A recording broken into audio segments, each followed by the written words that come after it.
기도하고 하나님의 말씀을 듣겠습니다. 하나님, 지금까지 지내온 것이 주님의 은혜입니다. 감사함으로 예배하는 이 시간 말씀으로 축복하여 주옵소서. 감사드리옵고 예수님의 이름으로 기도하옵나이다. 아멘. 룻기를 공부하고 있습니다. 오늘 말씀은요, 룻과 나오미가 이제 베들레헴으로 돌아옵니다. 그 성읍에 많은 사람들이 갖가지 반응을 내놓습니다. 나오미의 깊은 탄식, 깊은 신음의 소리가 들립니다. 그 가운데 하나님의 섭리가 있습니다.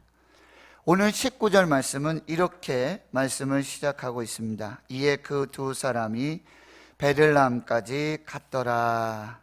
바로 나오미와 룻이 모압을 떠나서 베들레헴에 도착했음을 알려주는 오늘 본문의 말씀입니다. 돌아오다, 히브리어 테슈바, 슈브라고도 하는데요, 이것은 회개하다, 하나님께로 회개하고 돌아오다라는 의미가 있습니다. 나오미는 모압에 있으며 10여 년 동안 남편이 죽고 아들이 죽고 재산도 다 잃어버린, 그런 모든 것을 잃어버린 그런 여자가 되어 모압에 살고 있었습니다. 그런데 한 가지 기가 막힌 소식이 들립니다. 여호와께서 자기 백성을 돌보시사 양식을 주셨다 하는 그 소식을 듣고는 이제 모압에서 베들레헴으로 돌아오기를 결정하게 됩니다. 이에 두 며느리 오르바와 룻이 그 길을 동행하게 되는 것입니다. 그러나 중도에 오르바는 어머니, 시어머니 이 오르바와 입을 맞추고 다바크 하고 자기 민족, 자기 나라, 자기 백성, 자기 고향, 자기 부모, 자기 신에게로 되돌아 모압으로 가게 됩니다. 그러나 룻은 나오미를 붙잡았습니다. 이것은 다바크라고 하고요, 합토마이라고 말씀드렸습니다. 그래서 룻은 나오미에게 가까이 붙어서 착 달라붙어서, 그리고 자원해서 이 시어머니 나오미를 따라 붙고 있었습니다. 이것이 룻의 믿음이었습니다.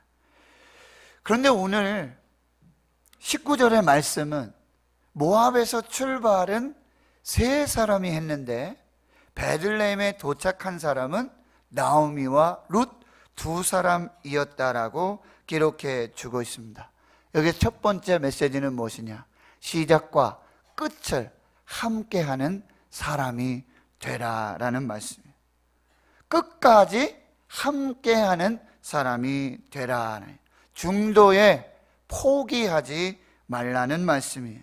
오르바는 모압에서 베들레헴으로 돌아오는 길에, 그것이 혹시 전 한번 생각해 봤는데, 우리 성지순례 다녀오신 분들은 느보산에 올라가 보셨잖아요. 그렇죠? 느보산에서 보면 이 요단이 보이고 여리고가 보이고 베들레헴까지 쭉 이렇게 보이게 됩니다.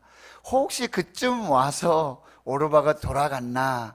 그것은 제 상상에 한번 생각해 봤지만, 아무튼 오르바는 모압을 떠나서 베들레헴으로 오는 중도에 다시 모압으로 돌아갔습니다.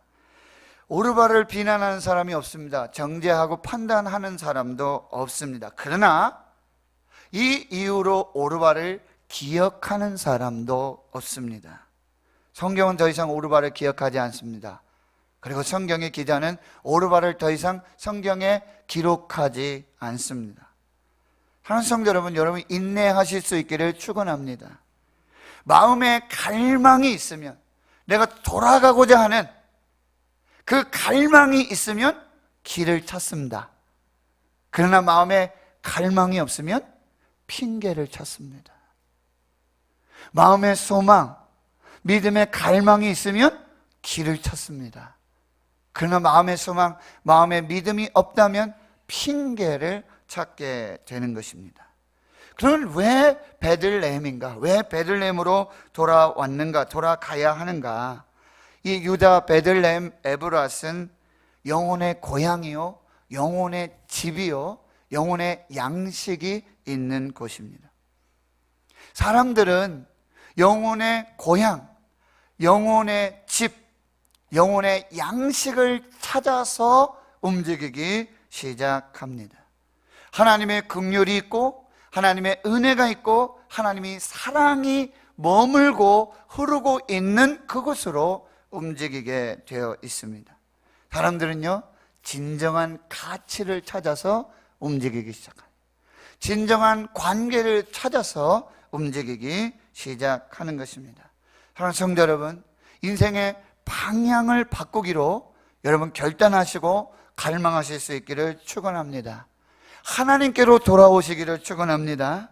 하나님의 긍휼이 있고 하나님의 은혜가 있고 하나님의 사랑이 있는 그 은혜의 보좌 앞으로 담대하게, 지난주에 말씀드렸어요. 뻔뻔스러울지라도 하나님의 은혜를 찾아서 하나님의 은혜 보좌 앞으로 나오실 수 있기를 축원합니다.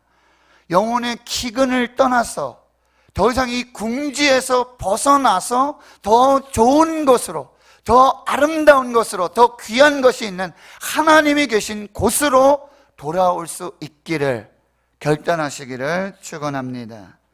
그런데 그 돌아오는 길이 순탄하고 평탄하지만은 않는다라고 하는 거예요. 우리 오르바를 통해서도 알 수 있다는 거예요. 오르막길도 있고 내리막길도 있고 눈물 골짜기를 지날 때도 있고 넘지 못할 산을 만날 때도 있습니다. 그러나 시편 84편의 5절에서 7절에 이렇게 말씀합니다. 주께 힘을 얻고 그 마음에 시온의 대로가 있는 자는 복이 있도다. 그 마음에 시온의 대로, 하나님께로 나아가고자 하는, 은혜의 보좌 앞으로 나아가고자 하는 갈망과 믿음이 있다면 우리는 돌아갈 수 있게 되는 것이죠. 그들이 눈물 골짜기로 지나갈 때에 눈물의 골짜기를 지납니다. 다윗은 사망의 음침한 골짜기를 지난다고 말하고 있습니다. 그러나 그때 많은 샘이 있을 것이며 이른 비가 복을 채워주나이다. 눈물의 골짜기, 사망의 음침한 골짜기를 갈 때에도 하나님께서는 많은 축복의 삶을, 샘을 예비해 주시고, 그리고 이른 비의 축복으로 이 눈물 골짜기, 사망의 음침한 골짜기, 돌아오는 그 길을 축복하고 계신다라는 말씀이에요. 그래서 그들이 힘을 얻고 더 얻어나가 시온에서 하나님 앞에 각기 나타나리이다. 마태복음 17장과 마태복음 21장에는요, 우리가 돌아오는 그 길에 우리가 넘지 못할 산이 있을 것이라고 말씀하고 있어요. 그러면 이렇게 말씀하시죠. 너에게 믿음이 겨자씨 한 알만큼이라도 있다면 이 산을 명하여 바다에 옮겨지라 하면 옮겨질 것이고. 할렐루야. 저와 여러분이 지금 하나님께로 돌아오는 그 길을 방해하는 그 길에 넘지 못할 산이 있을 것입니다. 그러나 믿음으로 명령하십시오. 그 믿음 앞에 산은 옮겨지게 되고 산을 넘어서 우리가 하나님께 돌아오는 축복의 역사가 있게 될 줄로 믿습니다. 하나님은 우리 인생의 길을 인도하십니다. 우리 인생의 길에 함께 하십니다. 그 길을 걷게 하십니다. 그러나 때로는 멈추게도 하십니다. 그리고 때로는요, 넘어지게도 하십니다. 그러나 절대로 우리를 포기하지 아니하십니다. 이것이 시편 37편의 23절 24절의 말씀이에요. 여호와께서 사람의 걸음을 정하시고 그의 길을 기뻐하시나니 그는 넘어지나 아주 엎드러지지 아니하면 여호와께서 그의 손으로 붙드심이라. 할렐루야. 하나님 우리 인생의 길을 인도하십니다. 함께 동행해 주십니다.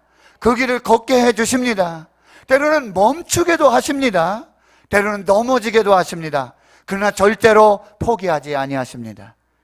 하나님 그 오른손으로 우리를 붙들어서 다시 일으켜서 걷게 하시는 그래서 완주하게 하시는 하나님이신 줄을 믿습니다.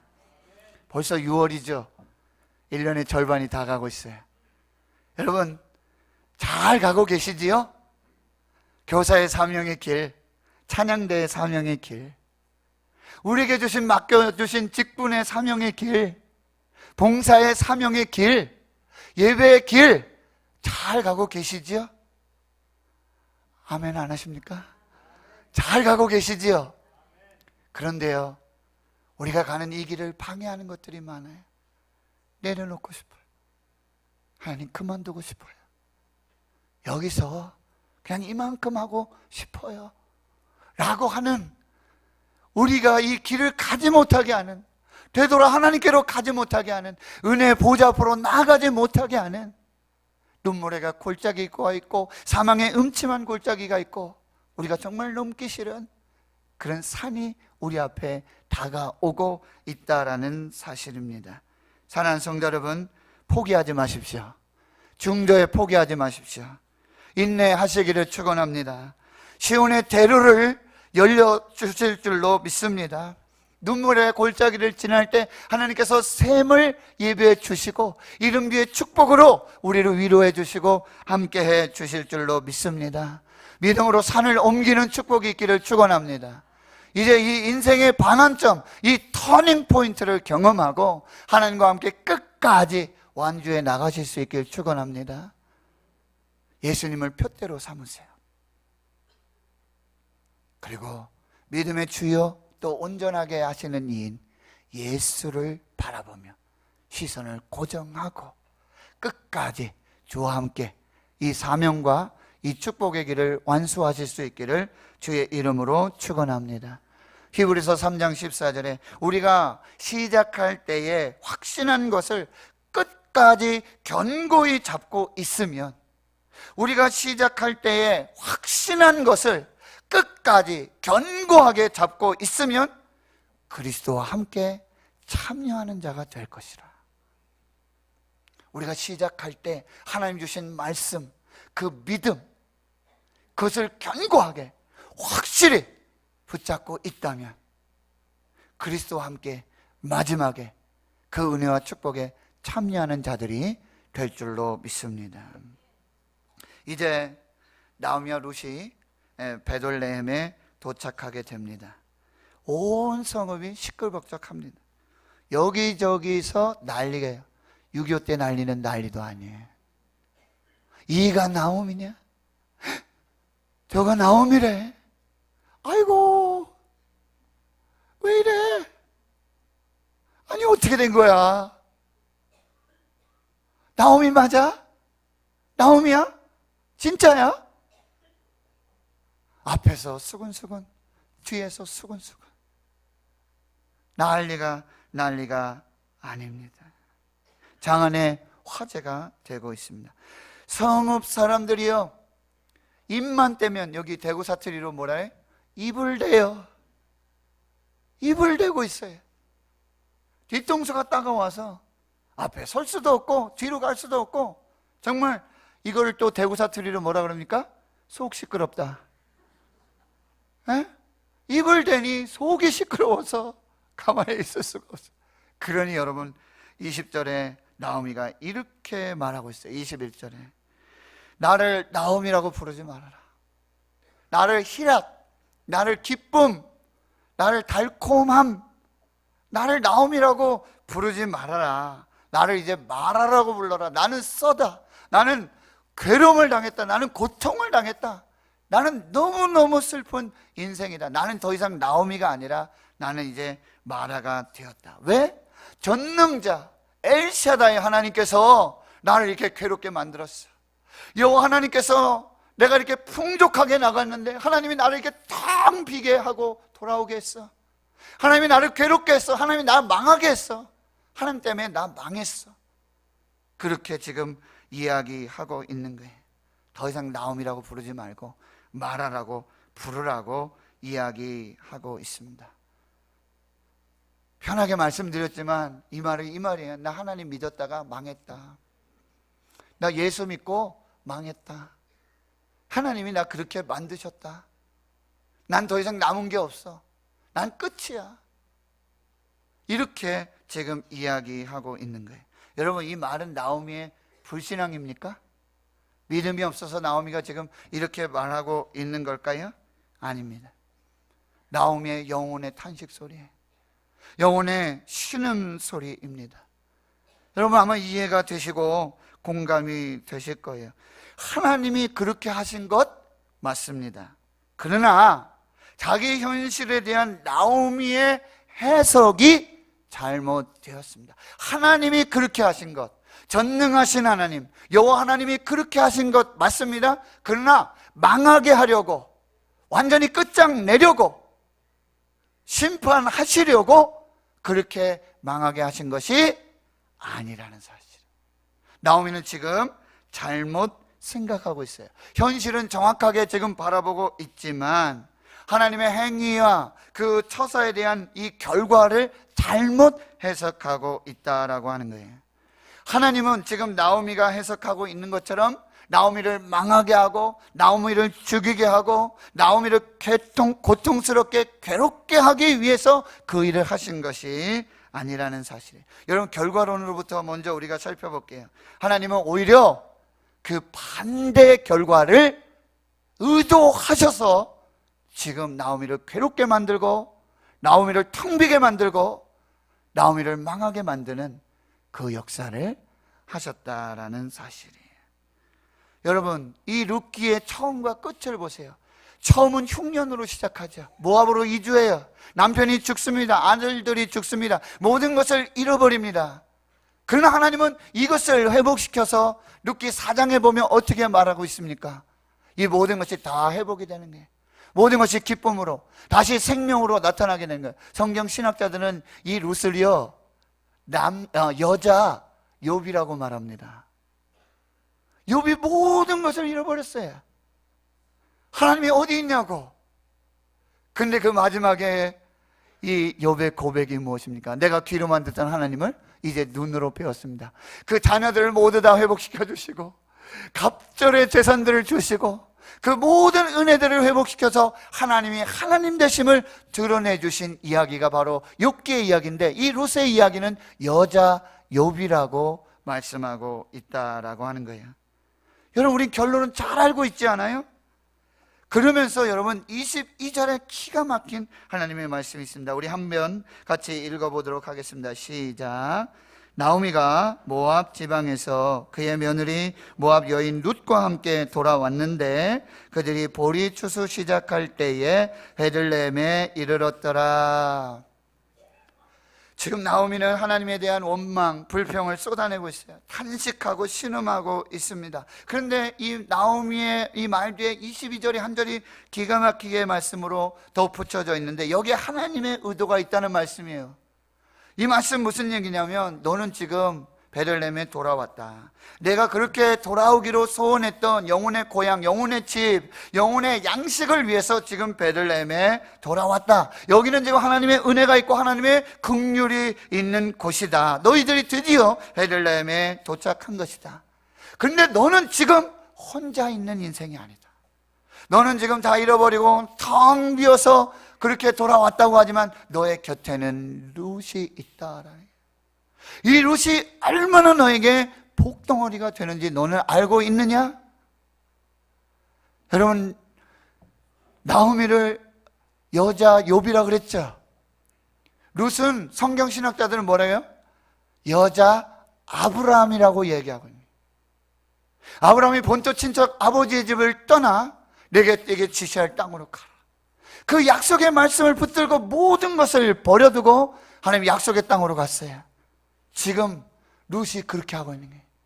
자기 고향, 친척, 자기 배경, 자기 가치, 자기 신앙을 다 버리고 지금 나오미를 붙들고 지금 하나님께로 돌아오고 있다는 거예요.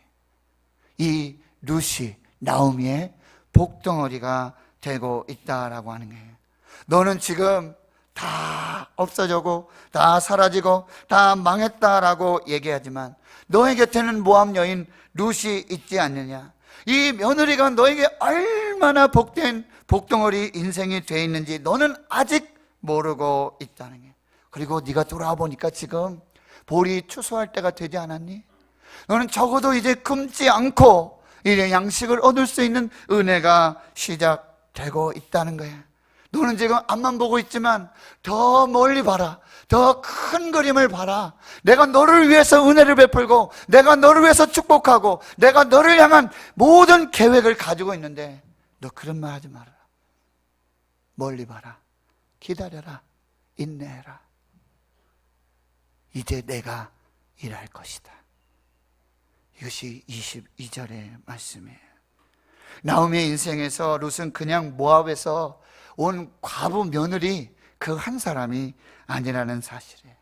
나오미는 지금 슬픔, 탄식, 신음 우리 이해할 수 있어요. 그리고 자신의 현실을 보며 쏟아내는 이 나오미의 탄식, 신음 이해할 수 있어요. 남편도 없고 자식도 없고 재산도 없고 집도 없는 거 이해할 수 있어요. 근데 이 나오미의 신음과 탄식은 뭐예요? 하나님이 나를 치셨다. 하나님이 내 편이 아니시다. 나는 이제 끝났다. 나는 아무것도 없고 아무것도 남지 못했다. 나는 이제 하나님으로부터 끊어진 존재가 됐다 라고 하는 이 마음의 탄식과 이 마음의 신음이라는 사실이에요.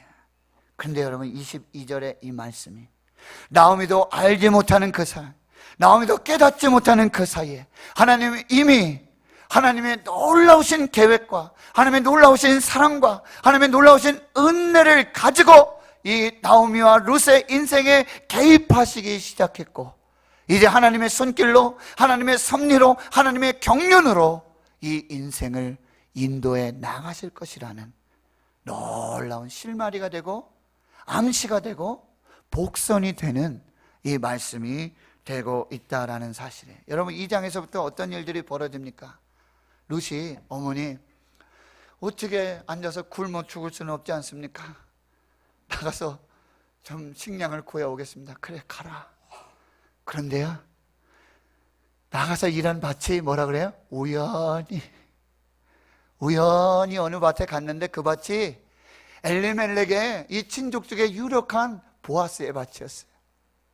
그리고 마침 보아스가 베들레헴에 갔다가 이 고향에 돌아와서 그 밭에 마침 돌아와서 보아스와 룻이 만나는 기가 막힌 장면들이 시작되고 있다는 게, 이제 나오미는 그 사실을 깨닫게 되죠. 그리고 3장에는 이제 나오미와 이 룻이 이 보아스와 결혼하는 그 이렇게 시나리오를 만들어 가고요. 그리고 4장 13절에 가면 결과적으로 어떻게 나와요?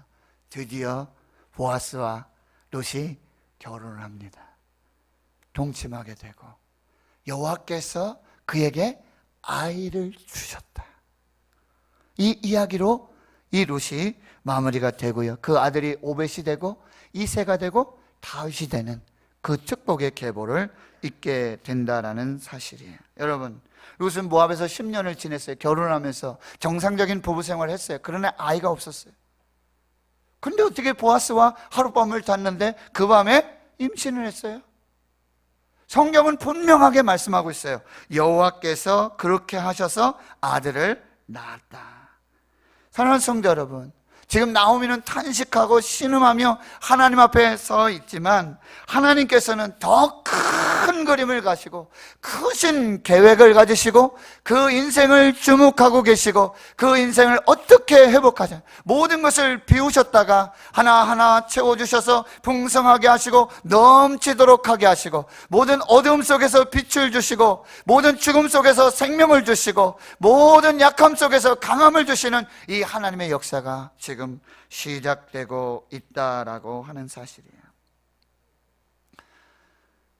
이 나오미의 탄식이 나오미만의 이야기가 아니더라고요.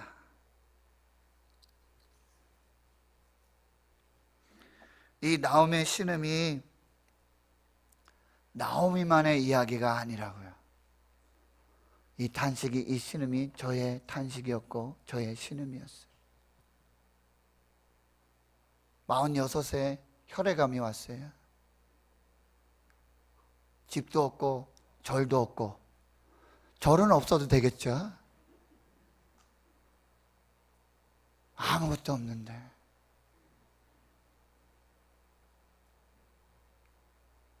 하나님 앞에 하나님 왜 접니까? 왜 지금입니까? 왜 암입니까? 어디 다리를 풀어지러 놓지 뭐 해도 되지 않고 맹장 뭐 이런 거 괜찮지 않습니까? 왜 암이고 왜 혈액암입니까? 왜 희귀암입니까? 왜 지금입니까? 왜 저입니까? 내가 뭘 잘못했습니까? 하나님 저한테 왜 이러십니까? 하나님 말씀하세요. 내가 너를 사랑한다. 내가 너와 함께 할 것이다. 내가 너를 고칠 것이다. 내가 너를 사용하리라.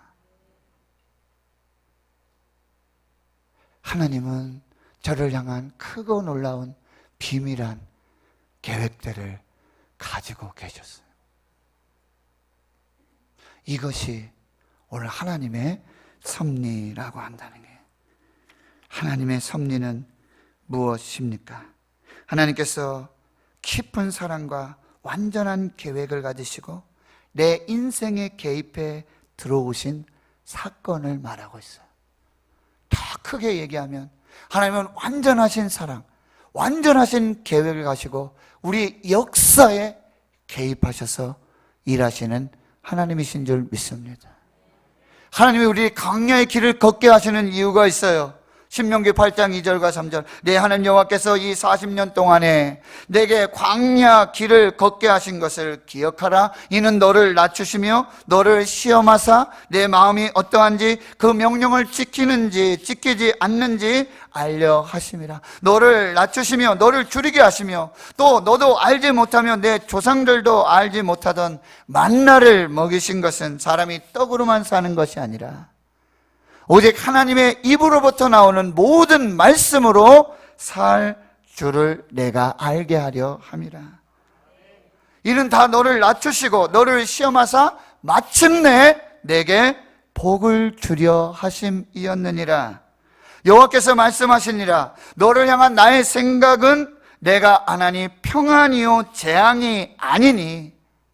너희를 향한 나의 생각을 내가 알고 있는데 이건 여호와의 말씀인데 재앙이 아니라 평안이요 그리고 너희에게 미래와 장래를 주기 위함이라.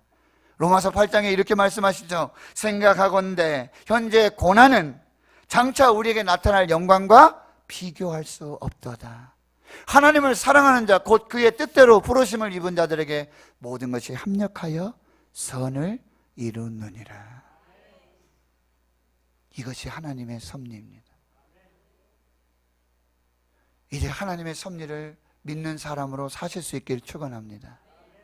지금 눈에 보이는 현실, 지금 내가 겪고 있는 상황, 이것만 보시고 보이는 대로 느끼는 대로 생각나는 대로 그렇게 말씀하지 마세요. 죽고 사는 것이 혀의 권세에 달려 있습니다. 입술에 파수꾼을 세우십시오. 이때 더욱 믿음의 말을 하십시오. 이때 더욱 기도의 말을 하십시오. 이때 더욱 하나님을 붙드십시오.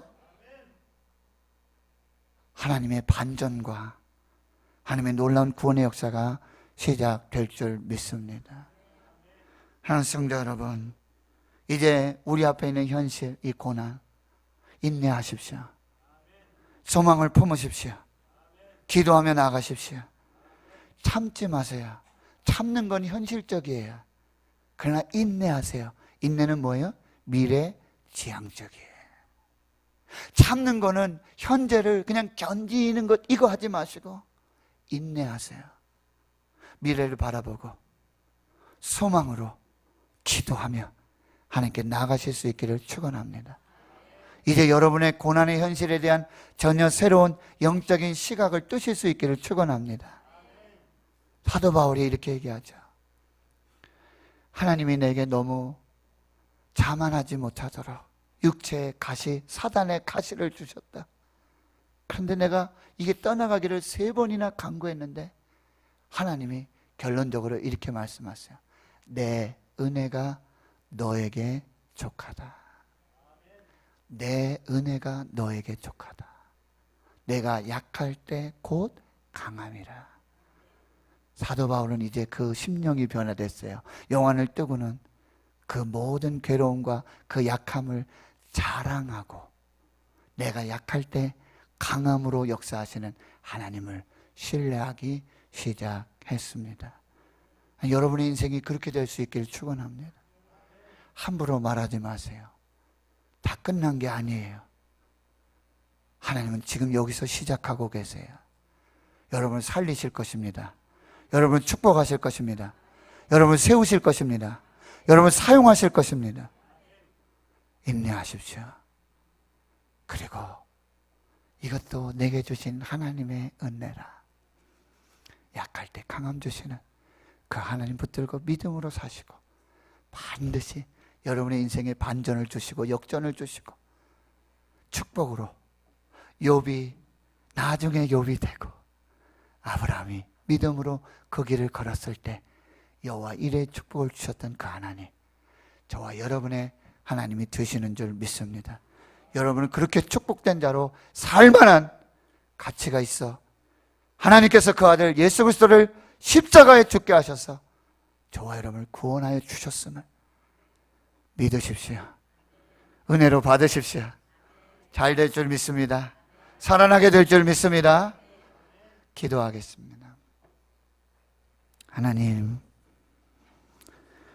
오늘 완전하신 사랑과 완전하신 계획으로 우리 찾아와 주시고 고난이 변장되고 위장된 축복의 한 시간인 것들을 기억하며 이제 믿음으로 영안을 열고 기도하며 인내하며 하나님 이제 영적 욥으로 그리고 영적 아브라함으로 이 아름답고 거룩한 믿음의 신앙의 삶을 살아가도록 축복해 주옵소서.